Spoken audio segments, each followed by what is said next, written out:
जैसे ही मैं पार्क के सामने वाली गली में घुसता हूँ, फ़ोन कान पर लगाए एक सफ़ेद दाढ़ी मूंछों वाला आदमी मुझे हाथ के इशारे से रोकता है। वो आदमी शॉल में लिपटा हुआ था और उसकी सफ़ेद दाढ़ी मूंछें उसकी बुजुर्गी का एहसास करवा रही थी। जैसे ही मैं रुका, उस आदमी ने मुझसे कहा, बेटा मैंने ही आपसे कॉल पे बात की थी।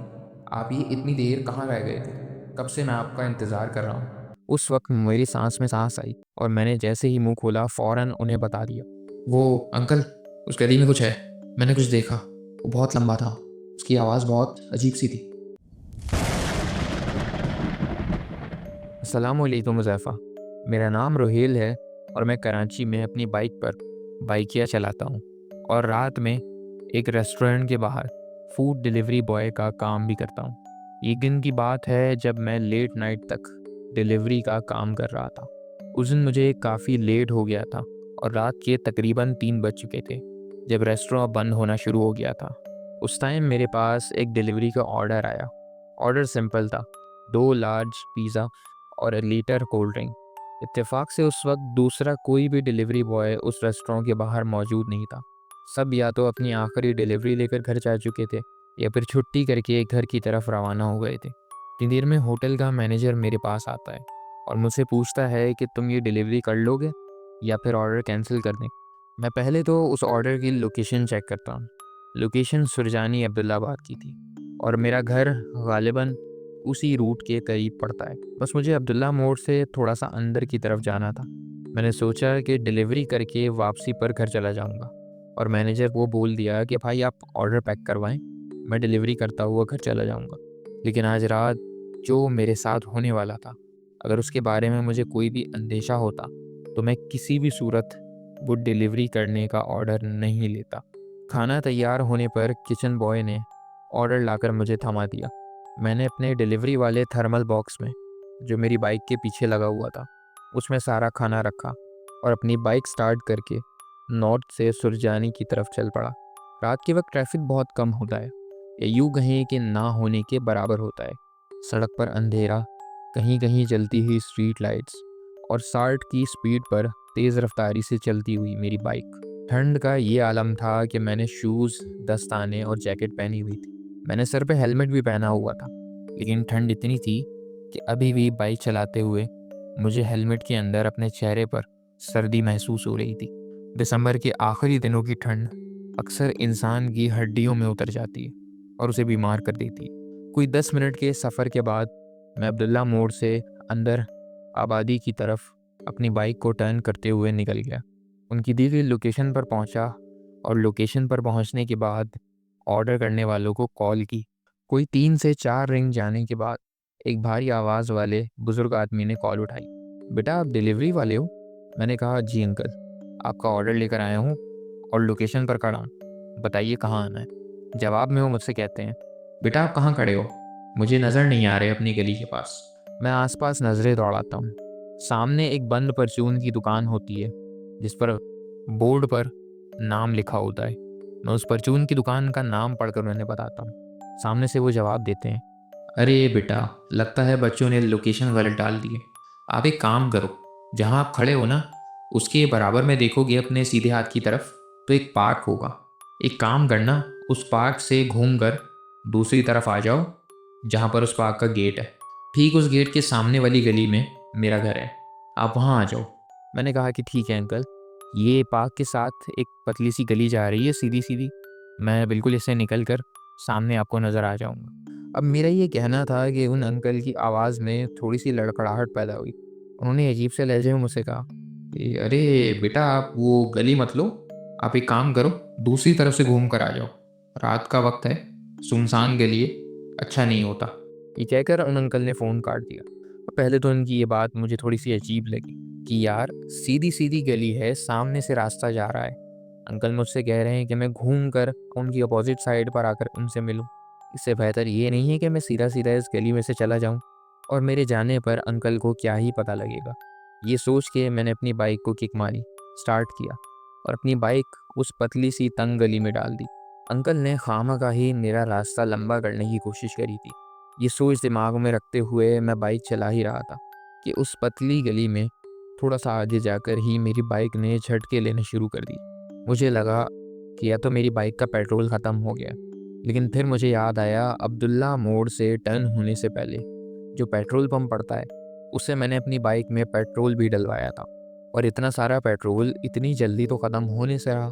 अभी मैं यही सोच रहा था कि उस पतली सी गली में बीचों बीच मेरी बाइक जाकर बंद हो जाती। मैं अपनी बाइक से उतरता हूँ, मोबाइल निकाल कर, मोबाइल की टॉर्च जलाकर अपनी गाड़ी की टंकी का कैप खोलकर अंदर झाँकता हूँ। पेट्रोल भी अच्छा खासा मौजूद होता है। इतनी देर में मेरे मुंह से निकल जाता है, यार क्या मुसीबत है। बस मेरा ये कहना था कि मैं नोट करता हूँ उस गली के बराबर वाले हिस्से से, जहाँ पर वो खाली पार्क मैदान नुमा खुला एरिया पड़ा था और कोई मौजूद नहीं था, वहाँ से कुछ लोगों के आहिस्ता आहिस्ता बड़ी धीमी आवाज़ में हंसने की आवाज़ें आने लगती हैं। पहले तो मुझे अजीब लगता है कि यार अभी मैं यहाँ से गाड़ी मोड़ कर आया हूँ, उस वक्त तो मुझे कोई नज़र नहीं आया। फिर मुझे लगा कि यकीनन कोई फ़कीर लोग होंगे जो इस पार्क में सो रहे होंगे या बैठे होंगे। मैंने उनकी हंसी को इग्नोर कर दिया और वापस अपनी बाइक में लग गया।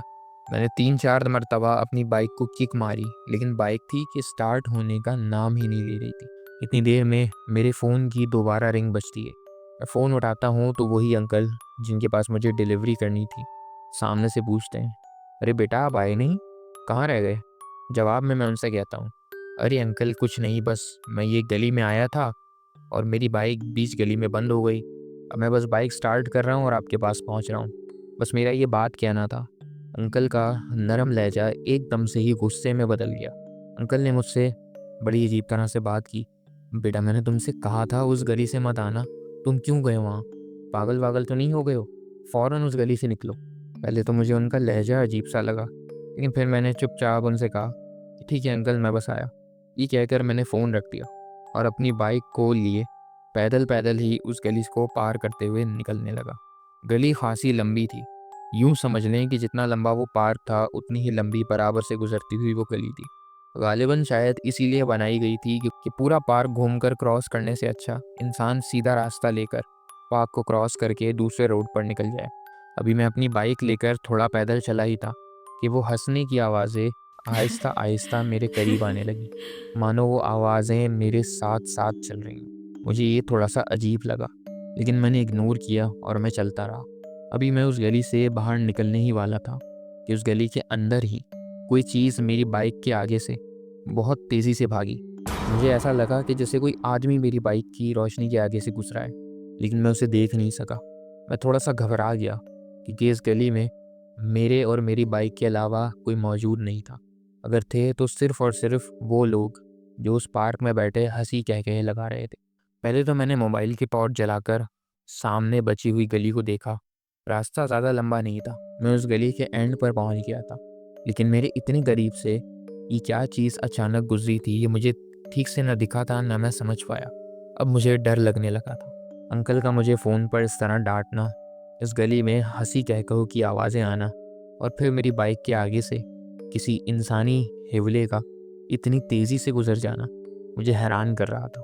मैं एक बार फिर अपनी बाइक को लिए पैदल पैदल और इस दफ़ा तेज़ी से चलता हुआ उस गली की बाहरी रास्ते की तरफ बढ़ने लगा, ये सोचते हुए कि मुझे इस गली से फ़ौरन निकल जाना चाहिए।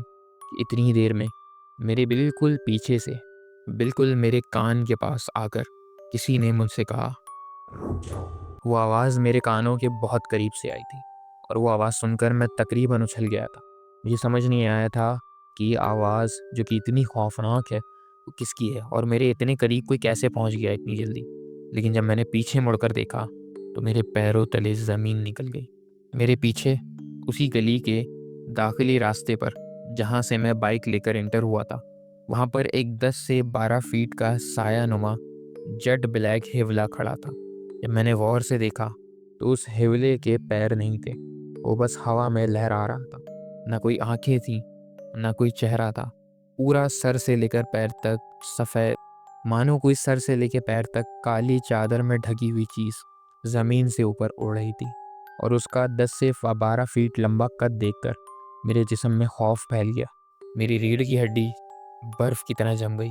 मैंने फ़ौरन आयतुल कुर्सी पढ़ी और अपनी बाइक को तकरीबन भागने के अंदाज में घसीटता हुआ उस गली से बाहर निकल गया। गली से बाहर निकलकर मैं रोड क्रॉस करके भी भागता ही रहा और पार्क के बिल्कुल सामने वाली गली में घुस गया। जैसे ही मैं पार्क के सामने वाली गली में घुसता हूँ, फ़ोन कान पर लगाए एक सफ़ेद दाढ़ी मूंछों वाला आदमी मुझे हाथ के इशारे से रोकता है। वो आदमी शॉल में लिपटा हुआ था और उसकी सफ़ेद दाढ़ी मूंछें उसकी बुजुर्गी का एहसास करवा रही थी। जैसे ही मैं रुका, उस आदमी ने मुझसे कहा, बेटा मैंने ही आपसे कॉल पे बात की थी। आप ये इतनी देर कहाँ रह गए थे? कब से मैं आपका इंतज़ार कर रहा हूँ। उस वक्त मेरी सांस में सांस आई। मुझे थोड़ा-सा आसरा हुआ कि यहाँ चलो मेरे अलावा भी कोई मौजूद है, लेकिन मुझे फिर भी कुछ समझ नहीं आ रहा था और मैंने जैसे ही मुँह खोला फ़ौरन उन्हें बता दिया। वो अंकल, उस गली में कुछ है, मैंने कुछ देखा, वो बहुत लंबा था, उसकी आवाज़ बहुत अजीब-सी थी। अभी मैं कुछ और बोलने ही वाला था कि उन अंकल ने कहा, बस बेटा खामोश हो जाओ, मैं तुम्हारी बात समझ गया और फ़ौरन अपनी बाइक लेके मेरे पीछे आओ। अब वो अंकल मुझे अपने साथ लेते हुए पार्क के गेट के सामने वाली गली में, जहाँ उन्होंने अपना घर बताया था, वहीं अपने घर के सामने ले जाकर मुझे इतनी देर में ख़्याल आता है कि मेरे थर्मल बॉक्स में खाना रखा हुआ है। मैं वो खाना निकाल कर उन्हें देता हूँ और वो उसे अपने घर के अंदर देकर 1 से 2 मिनट बाद पानी का गिलास हाथ में लिए बाहर आते हैं और मुझे पकड़ा देते हैं। मैं वहीं चबूतरे पर बैठकर पानी पीता हूँ और अपना सांस बहाल करता हूँ। उसके बाद वो अंकल मेरी कैफियत देखकर चबूतरे पे मेरे साथ ही आकर बैठ जाते हैं और मुझे आकर कहते हैं कि बेटा मैं अगर कोई बात कहूँ तो तुम मेरी बात पर यकीन करोगे? अंकल मैंने अभी-अभी कुछ ऐसी चीज़ देखी है कि मुझे खुद अपनी आँखों पर यकीन नहीं आ रहा। अंकल मेरे कंधे पर हाथ रखकर थपथपाते हैं और मुझसे कहते हैं कि बेटा थोड़ा हौसला करो। मैंने तुम्हें फ़ोन पर इस गली से आने के लिए इसीलिए मना किया था क्योंकि इस गली में कुछ कुछ आसेब बसेरा करते हैं और अक्सर आने जाने वाले लोगों को रात में तंग किया करते हैं। जब हम पहले उस तरफ रहते थे तो अक्सर हमारे अपने बच्चों के साथ इस तरह के वाक़यात होते रहते थे। खुद मेरे साथ भी एक मर्तबा इस मखलूक ने एक अजीबो-गरीब नज़रों का खेल खेला था।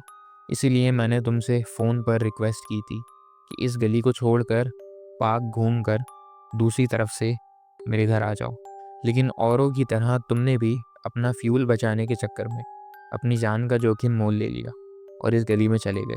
अंकल काफ़ी कोऑपरेटिव थे। उन्होंने मुझे पानी पिलाने के बाद मुझसे पूछा कि बेटा तुम ठीक हो ना?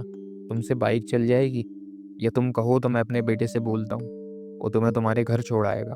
मैं अंकल का शुक्रिया अदा करता हूँ और अपनी बाइक को वापस आकर चेक करता हूँ। इस मर्तबा हैरत अंगेज़ तौर पे एक किक मारने पर ही मेरी बाइक वापस स्टार्ट हो जाती, जैसे वो कभी ख़राब ही नहीं हुई थी। मुझे भी काफ़ी हैरानी होती है, लेकिन मैं अंकल से अपनी हैरानी छुपाता हुआ उन्हें अल्लाह हाफ़िज़ करता हूँ और उनका शुक्रिया अदा करता हुआ वहाँ से निकल जाता हूँ। ये मेरी ज़िंदगी का एक ऐसा वाक़या था, जिसे मैं चाह कर भी भूल नहीं सकता। उस रात, उस गली में मैंने जो देखा, मुझे पूरा यकीन है कि वो कोई नज़रों का धोखा नहीं था।